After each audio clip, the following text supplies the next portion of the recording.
This one right here is the idler pulley. This other one is the belt tensioner, and of course we need to release the tension from the belt in order to take the belt out so we can remove or change the belt tensioner. And this is how the belt goes around all the pulleys. Keep this reference close.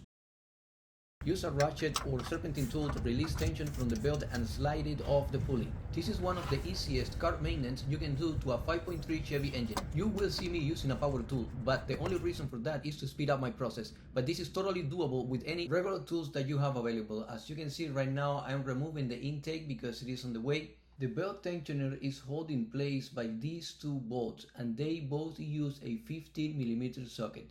These two bolts should remove relatively simple. As you can see, this is my first time replacing the belt tensioner on this car, and I have zero problems so far. As any other bolt, they require some specific torque. We're gonna be talking about that in just a little bit. It is a simple job, but here is the thing. If this tensioner fails while you're driving, it can throw your belt off and take out your power steering, alternator, or even cause overheating, and we don't want that. So yeah, it is definitely worth replacing it before it leaves you stranded. It already happens to me in another car, and believe me, it's not fun. Your whole day will be basically ruined, and then you have to stop, you have to call someone, you have to find a way to get this car back into your place or take it to a mechanic shop, and that could be a nightmare. Okay, so after we remove these two bolts, then we finally are gonna be able to take this belt tensioner out of the engine. Now that we got the old tensioner off, let's go ahead and compare it with the new one. Always double check that the mounting points, pulley size, and overall shape match exactly. Sometimes aftermarket parts looks almost identical, but a small difference in the bracket angle or bolt holes can cause serious issues during installation.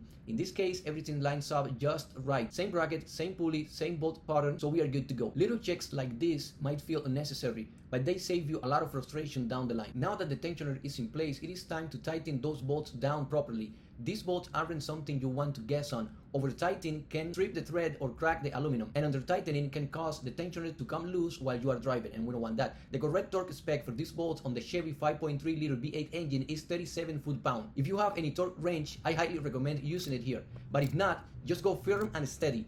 Don't crank it like you are tightening a lug nut. We don't want that. Remember, clean threads and even pressure go a long way.